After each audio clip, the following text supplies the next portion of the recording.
사람들은 말하죠. 실패는 성공의 어머니다. 따라합시다. 시작. 우리가 흔히 듣는 말이지만 근데 자주 잊어버리는 말이기도 하죠. 실패는 성공의 어머니다. 성공한 사람들은 이렇게 말합니다.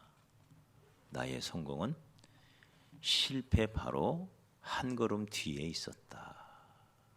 따라합시다. 나의 성공은 실패 바로 한 걸음 뒤에 있었다. 네. 실패라는 게 얼마나 고통스러워요? 다 포기하고 싶은 게 실패잖아요. 근데 그 실패 바로 뒤에 뭐가 있었다고요? 성공이 있었다. 네. 그러니 실패할 때 주저앉으면 안 되겠죠? 실패할 때 한숨 쉬고 있거나 낙담해서 쓰러져 지쳐 있으면 안 되겠죠. 그건 어리석은 거죠. 네. 마라의 샘물 바로 뒤에 엘림이 있었던 것처럼 실패의 성 바로 뒤에 성공이 있는 거예요. 네. 그래서 인생에서 이 실패를 어떻게 관리하느냐. 우리의 삶 가운데는 크고 작은 실패가 계속 찾아와요. 이 실패를 어떻게 관리하느냐.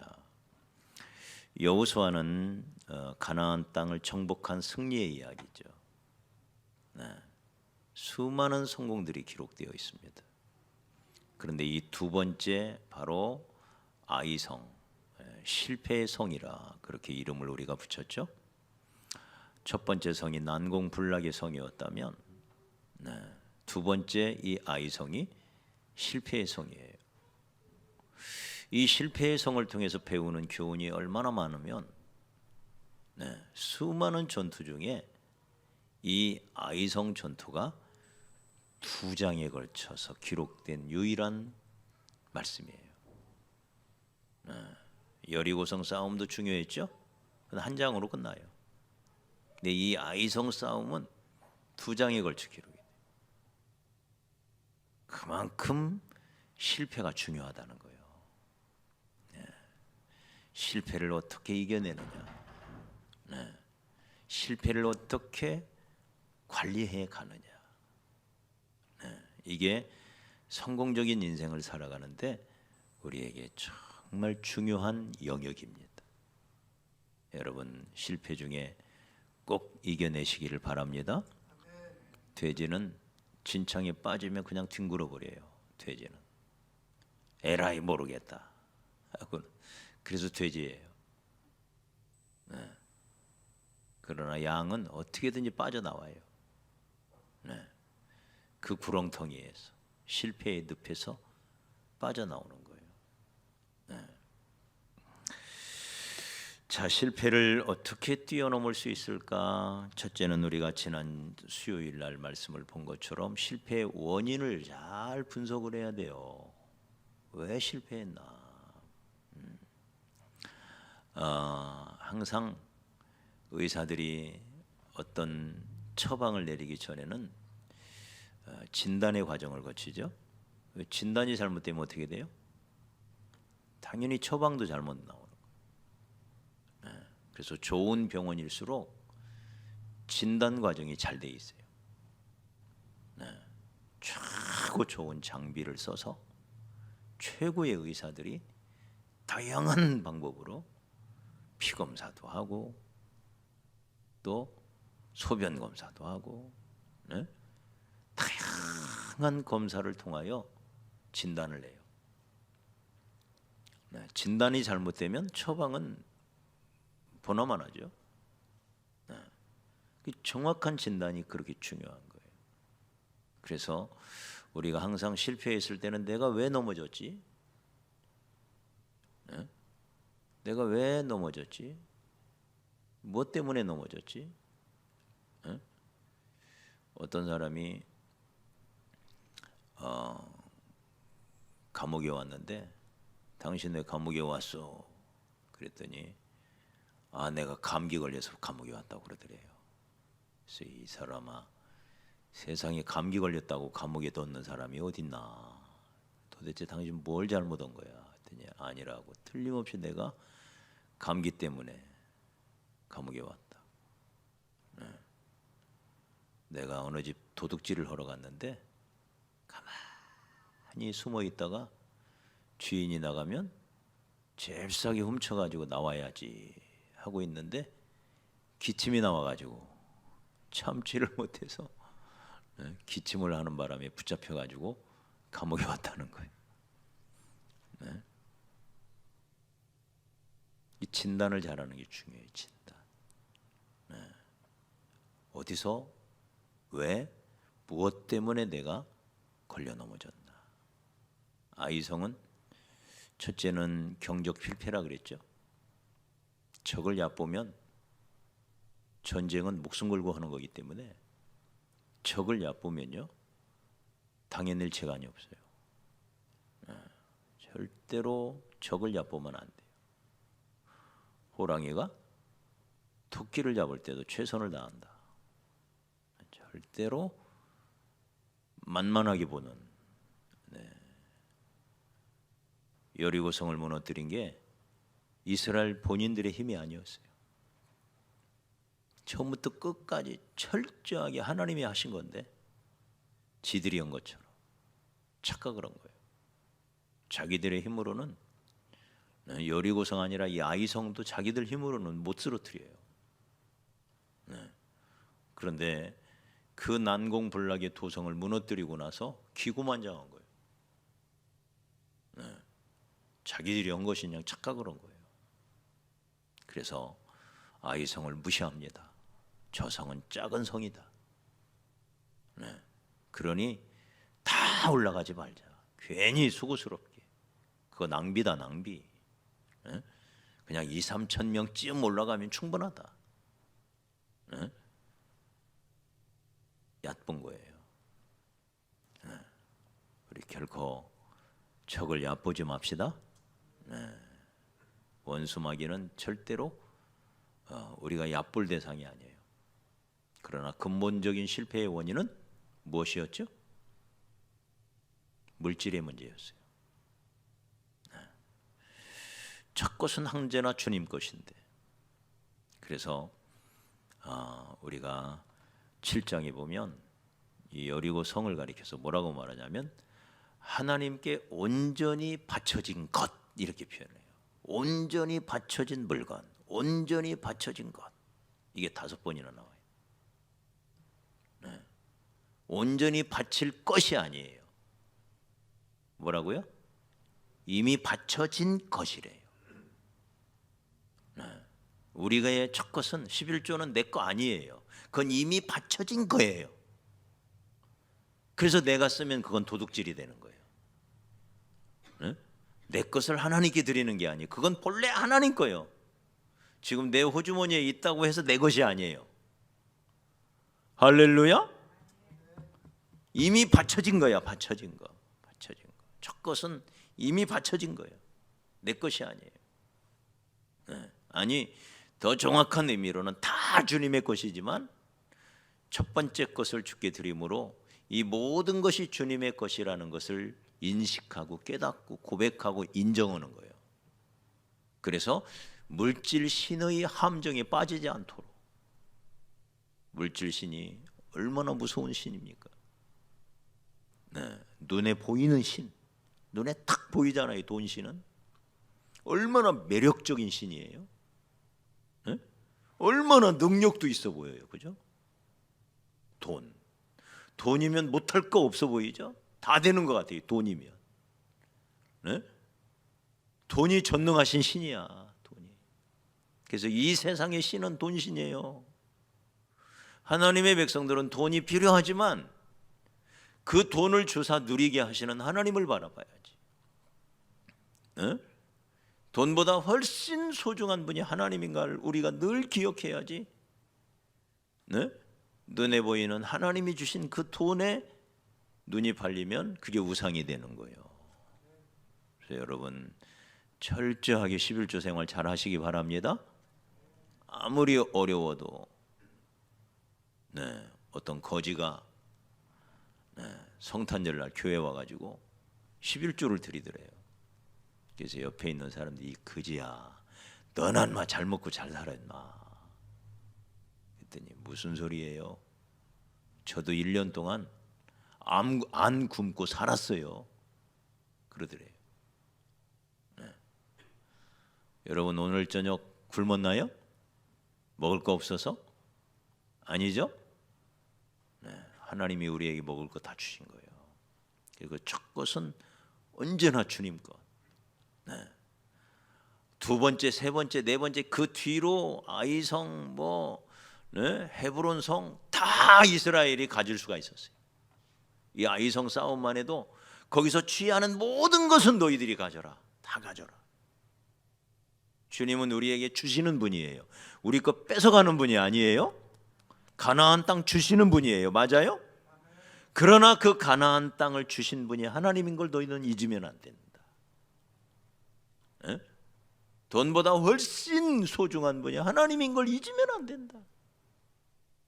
그걸 알려주기 위하여 첫것 여리고성은 온전히 바쳐진 물건이라 그랬어요. 온전히 바쳐진 물건. 그런데 아간이라는 사람이 욕심을 냈죠. 하나님의 것에 욕심을 낸 거예요. 시날산 외투 한 벌, 금덩어리 하나, 은덩어리 하나 몰래 취해가지고 취해서 갖다가 바쳐야 되는데 자기 장막 밑에다가 숨긴 거예요. 그래서 하나님이 그것 때문에 진노한 거예요. 그래서 이 실패의 성을 정복하는 방법, 반대로만 하면 돼요. 거꾸로 반대로. 첫째는 실패의 원인, 가장 본질적인 원인이었던 이 죄, 물질에 바로 서지 못한 이 죄를 철저히 제거해야 돼요. 이걸 제거해야 돼요. 그래서 7장 13절에 보면 너희 가운데서 그 죄를 제하기 전까지는 네 원수들 앞에 능히 맞서지 못하리라. 제해야 된다. 그거 없이 해야 된다. 그래서 7장 15절에 보면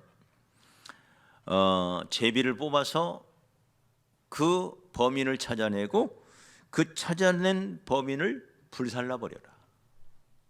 완전히 제거하라 이 말이에요. 불살라 버려라.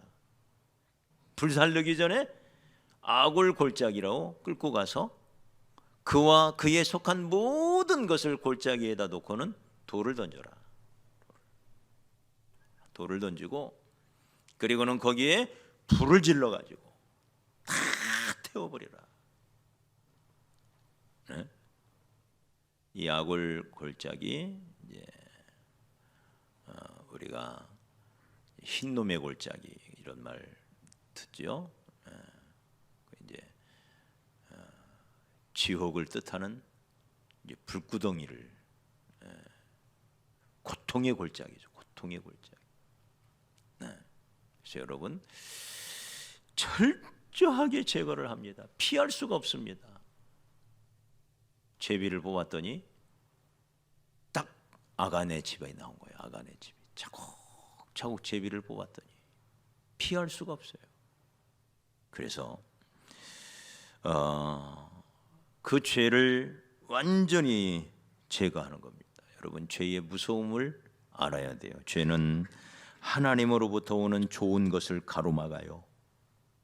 우리가 드리는 기도의 응답도 가로막아요. 그래서 우리가 하나님 앞에 기도할 때마다 늘 회개해야 하는 이유가 여기 있어요. 죄가 하나님으로부터 오는 좋은 것들 다 막아버려요. 우리가 드리는 기도를 또 막아버려요. 그러니까 하나님과 우리 사이를 가로막아버리는 거예요. 하나님으로부터 오는 좋은 것을 막아버리고 내가 드리는 기도를 막아버리고. 뭐가요? 죄가. 그래서 이걸 제거하라는 거예요. 철저하게 제거해라. 그래서 아간에게 속한 가족들, 심지어 그들의 가지고 있던 가축들, 짐승들까지 다 끌어다가 돌을 던지고 그리고 불살라버렸어요. 철저히 제거합니다.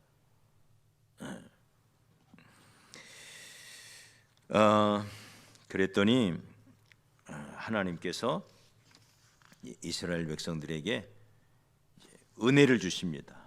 어떤 은혜를 주실까요? 두 가지 선물을 주세요. 두 가지 선물.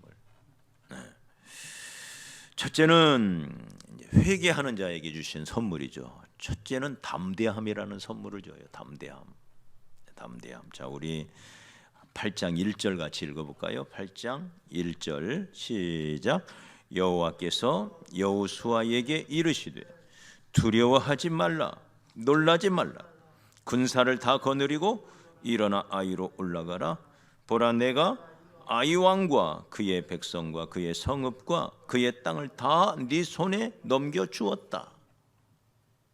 네, 첫 번째 주시는 게 담대함이에요. 여러분, 사람이 실패하고 나면 위축이 돼요. 나도 모르게 자신감이 사라져요. 자괴감에 빠지고, 그리고는 우리의 생각이 부정적이 돼요. 네, 패배가 가져다주는 아주 고통스러운 결과들이죠. 이게 패배가 그래서 무서운 게 아니라 패배 때문에 찾아오는 이 패배주의라고 하는 게 이게 정말 무서운 거예요. 네, 그것 때문에 자신감이 사라지고, 의욕이 사라지고, 밥맛도 사라지고, 잠만 자고 싶고, 어떤 사람은 술만 마시고 싶고, 이게 패배주의예요. 패배주의. 네. 하나님은 이걸 너무나 잘 아셨죠. 그래서 주저앉아 있던 이스라엘을 일으키기 위하여 그들에게 맨 먼저 하시는 게 뭐냐면 담대하라. 내가 다시 너희와 함께 하겠다. 네. 그리고 저 아이성을 너희에게 붙여줄 거다. 담대하라. 네, 우리가 이 여호수아의 가장 중요한 게 1장 5절로 6절이라 그랬죠. 우리 다시 한번 가볼까요? 1장 5절로 6절. 자, 다시 한번 가봐요. 1장 여호수아 1장 5절로 6절 시작. 내 평생에 너를 등이 대적할 자가 없으리니 내가 모세와 함께 있었던 것 같이 너와 함께 있을 것임이니라. 내가 너를 떠나지 아니하며 버리지 아니하리니 그다음 강하고 담대하라. 너는 내가 그들의 조상에게 맹세하여 그들에게 주리라 한 땅을 이 백성에게 차지하게 하리라. 여호수아라고 하는 이 책은 바로 1장 5절과 6절이 어떻게 성취되는가, 이걸 보여주는 게 여호수아라는 책이에요. 이 5절 6절 담대하라. 내가 이 땅을 너희에게 줄 거다. 여러분, 언제나 우리의 마음속에 찾아오는 실패에 대한 두려움, 부정적인 생각들, 이것이 내 인생의 발목을 붙잡아요. 언제나 나와 함께 하시는 하나님의 능력을 의지하고, 쥐뿔도 없지만 어떤 때는 그잖아요. 우리의 능력이 너무 부족하잖아요. 솔직히 나를 바라보면 너무 연약하잖아요. 그러나 그때마다 나는 약하지만 나와 함께 하시는 하나님은 강하시기에 나는 할 수 있다. 할렐루야. 나는 부족하지만, 나는 약하지만, 그래서 내 힘으로는 아무것도 할 수 없지만 나와 함께 하시는 하나님이 강하시기에 그래서 나는 할 수 있다. 할렐루야. 이게 신앙이에요. 이게 신앙. 나는 부족하지만 나와 함께 하시는 하나님 때문에, 나는 넘어졌지만 나와 함께 하시는 하나님 때문에 나는 또 일어날 수 있다는 거예요. 이게 믿음이에요. 두 번째 하나님이 주시는 선물은 뭐냐? 지혜입니다. 지혜. 담대함이 있어야 되고 자신감이죠. 자신감만 있으면 되는 게 아니에요. 네, 지혜도 있어야 돼요. 힘만 세다고 되는 게 아니에요. 여러분 힘만 세다고 일 잘하나요? 어때요? 네. 지혜도 있어야죠. 네. 물고기 잡는 사람들도 힘만 가지고 물고기 잡을 수 있나요? 그래요? 지혜도 있어야죠. 두 번째 주시는 선물이 바로 지혜입니다. 우리가 우리 아이성을 보면 하나님이 지금부터 역사해 가시는데 온갖 지혜를 주세요. 온갖 지혜. 여리고성을 무너뜨릴 때는요 아무런 지혜가 없어요. 그래서 제가 황당전법이라 그랬죠. 황당해요. 황당해. 그냥 나팔 불면서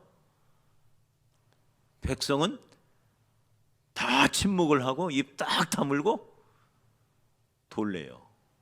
하루에 한 바퀴씩 돌기만 하래요. 에? 성문 열고 쳐들어 내려오면 어떡할 거야?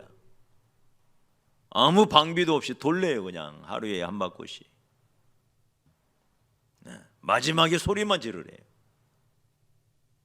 황당전법이에요. 근데 이 아이성 전투는요, 두 번째 성 전투는요 전혀 달라요. 이건 성경의 손자병법이에요. 이 말이 맞나 모르겠네. 손자병법보다 성경이 훨씬 더 높은데, 그죠? 네. 온갖 지혜를 하나님이 제시해 주세요. 어떻게 말씀하시죠? 자, 한번 볼까요? 3절을 봐봐요. 시작.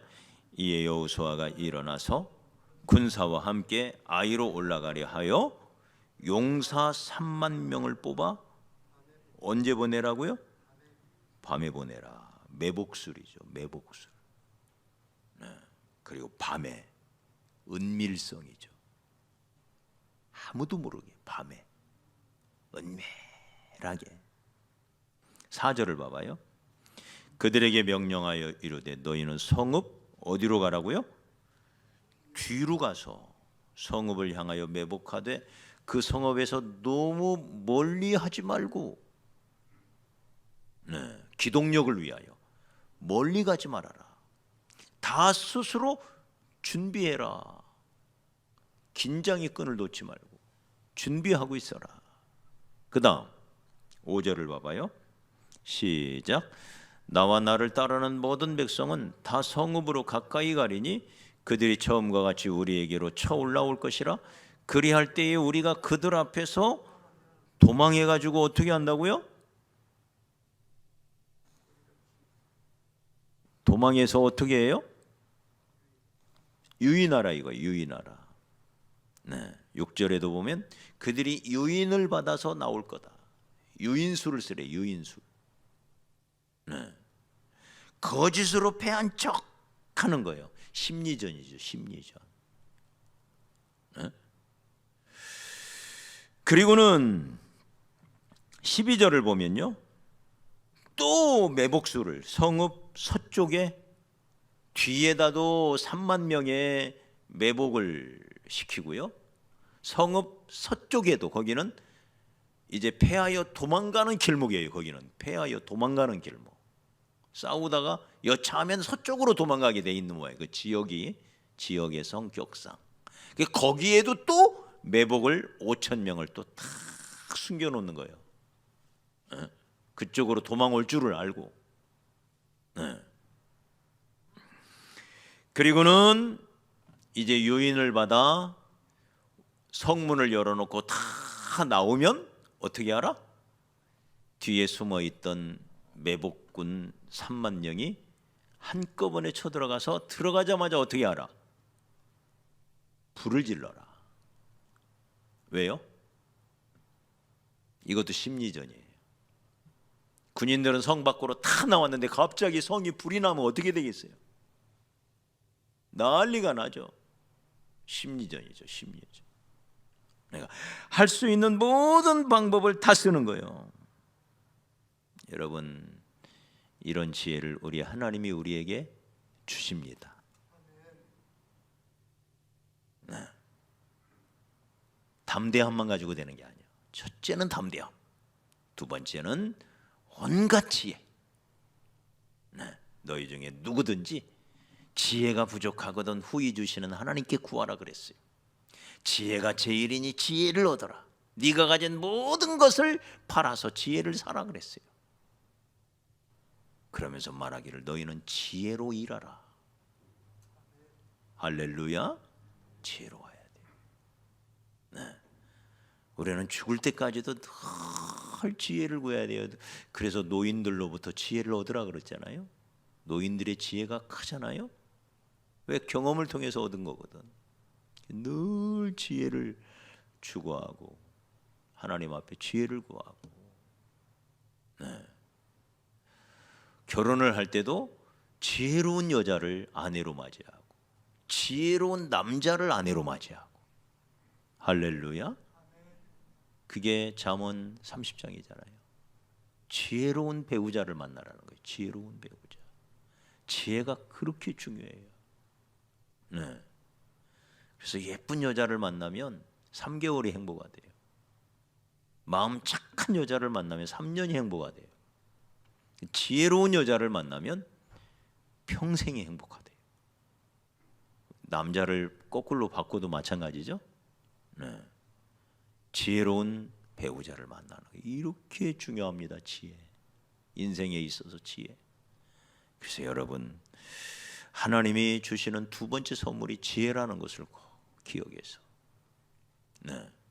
지혜로 일하는 저와 여러분이 되어야 할 줄 믿습니다. 세 번째는요, 최선을 다해야 돼요. 아이성을 무너뜨리는 세 번째 전략이에요. 최선을 다해라. 어떻게 하나요? 처음에는 작은 성이라 무시하고 2, 3천 명 대강 올라갔다가 두드려 맞죠. 그런데 이번에는 어떻게 하나요? 8장 1절을 보십시오. 자, 시작. 여호와께서 여호수아에게 이르시되 두려워하지 말라, 놀라지 말라. 그 다음 군사를 다 거느리고 올라가라. 3절에 3만 명을 밤에 보내라. 9절을 봐봐요. 9절. 그들을 보내며 그들이 매복할 곳으로 가서 아이 서쪽 베델과 아이 사이에 매복하였고 여호수아는 그 밤에 백성 가운데서 잤더라. 최선을 다하는 거예요. 자기 집에 안 가고 군인들 틈에 껴서 지도자도 함께 자는 거예요. 야영을 하는 거예요. 지도자도. 그 다음에 10절 시작. 여호수아가 아침에 일찍이 일어났다. 아침에 일어난 게 아니에요. 일찍이 일어났대요. 일찍이. 아침 일찍이면 몇 시예요? 네? 여러분, 이 부지런한 습관 정말 중요한 습관입니다. 매사에 뒤로 미루는 습관, 게으른 습관이 아니라 어차피 할 거 10분 늦게 하는 것보다 10분 빨리 하는 습관. 안 할 수 없잖아요, 사람은. 그죠? 그 10분 늦게 하는 사람은 실패자가 돼요. 어차피 하는 거 10분 빨리 하는 사람이 이 사람이 성공하는 사람이 돼요. 그 부지런이라는 이 습관을요, 우리 몸에다가 잘 장착시켜 가야 돼요. 얼마나 중요한지 몰라요. 네. 아침에 일찍이 일어났다. 그 다음에 26절을 봐봐요. 우리 뒤로 넘겨서 26절. 자, 시작. 아이 주민들을 진멸하여 바치기까지 여호수아가 단창을 잡아든 손을 거두지 아니했다. 마지막까지 끝까지 최선을 다했다. 긴장의 끈을 놓지 않고, 네? 단창을 든 손을 거두지 아니했다. 끝날 때까지, 마지막까지 최선을 다한 거죠. 네. 그러므로 여러분, 우리의 삶에서 우리가 최고가 될 수는 없어요. 그건 어려워요. 최고가 되기는 어려워요. 네. 그러나 우리는 최선을 다할 수는 있습니다. 맞아요? 100명 중에 최고는 몇 명이에요? 한 명이죠. 최고는 한 명이야. 아무리 열심히 해도 최고는 한 명일 수밖에 없는 게 이 세상이에요. 그러나 100명 다 최선을 다할 수는 있어요. 근데 성경은 최선을 다한 그 100명 다 성공자래요. 그 성경은 1등보다도 완주한 사람을 착하고 충성되다고 말해요. 그러니까 5개 받은 사람이 5개 남긴 거나 2개 받은 사람이 2개 남긴 거나 똑같은 가치로 평가하는 거예요. 세상은 10개 가지고 있는 사람이 1등한 사람이고 최고라고 평가하겠죠? 하나님은 그렇지 않아요. 최선을 다한 사람, 최선을 다하는 게 이렇게 중요해요. 그래서 잘하거나 못하거나가 중요한 게 아니라 끝까지 포기하지 않고 달려가는 거, 이게 최선입니다. 여러분, 1달란트 받은 사람은 최선을 다해야 겨우 하나 남기는 거예요. 5개 받은 사람은요, 슬슬 놀면서 해도 2개 그냥 남겨요. 네? 근데 하나님은 누구를 성공했다고 하느냐? 1개 받은 사람이 1개 남긴 거, 그게 성공한 거예요. 최선을 다하는 게 이렇게 중요한 겁니다. 그래서 최고가 될 수는 없어도 내가 최선은 다할 수 있다. 다할 수 있다. 최고가 되지 못한 것은 부끄럽지 않아요. 진짜 부끄러운 건 최선을 다하지 못한 것. 이게 부끄러운 거예요. 성경적인 사고방식이에요. 최선을 다하는 거. 할렐루야. 네? 주신 달란트대로, 그 사람의 역량대로, 다 역량이 달라요. 사람마다 재능도 다르고 역량이 다 달라요. 네. 하나님은 똑같이 요구하지 않아요. 각 사람의 분량대로 요구해요. 그 분량대로 최선을 다했느냐, 이걸 중요시 여긴다, 그 말이에요. 그래서 여러분, 이스라엘 백성들이 여호수아와 함께 최선을 다한 것처럼, 그래서 아이성, 이 실패의 성을 넘어간 것처럼 우리의 삶에서 최선이 있기를 바랍니다. 이것이 아름다운 인생인 거예요. 옆 사람 축복합시다. 최선을 다하는 당신이 아름답습니다. 할렐루야. 다인이 앞에 와야 되겠지? 거기 앉으니까 영 최선이 안 돼. 최선을 다할 수가 없지?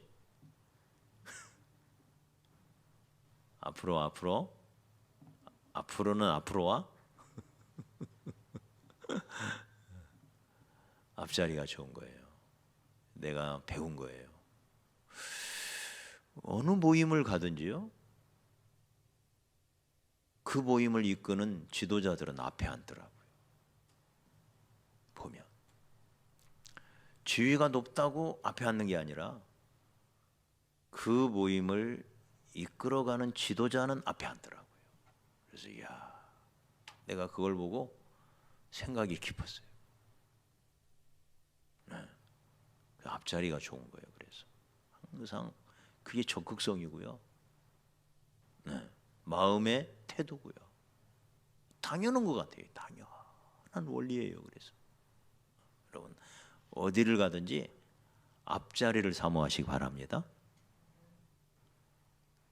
그 사람이 지도자가 돼요. 앞자리가 좋은 자리예요. 다인이 알았지? 최선을 다하는 것 정말 아름다운 것입니다. 우리에게 이런 은혜가 있기를 주의 이름으로 축복합니다. 그래서 믿음의 사람은 최고를 지향하는 게 아니라 믿음의 사람은 반드시 최선을 지향한다. 최선을 다한다는 게 뭐냐? 그 사람에게 하나님은 기회를 주셔요. 최선을 다하는 사람에게 그 사람을 통해 하나님은 기적을 일으키셔요. 우리에게 그런 마음. 삭개오라는 사람이 뽕나무 위에 올라간 게 최선이에요. 포기하지 않고 자기가 할 수 있는 바 최선을 다한 거예요. 뽕나무로 올라가서. 주님이 그걸 놓칠 리가 없죠. 중풍병 걸린 사람을 네 사람이 침상째 메고 와서 지붕에 올라가서 뜯어내려서 줄로 매달아 내려요. 최선을 다하는 거죠. 최선을 다하는 거예요. 네? 이게 아름다운 거예요. 네. 우리에게 그런 자세, 그런 사람을 하나님이 쓰신다는 걸 우리가 꼭 기억해서 우리에게 주어지는 우리 앞에 가끔씩 찾아오는 이 불청객 같은 실패의 성 잘 넘어가는 저와 여러분이 되었으면 좋겠습니다.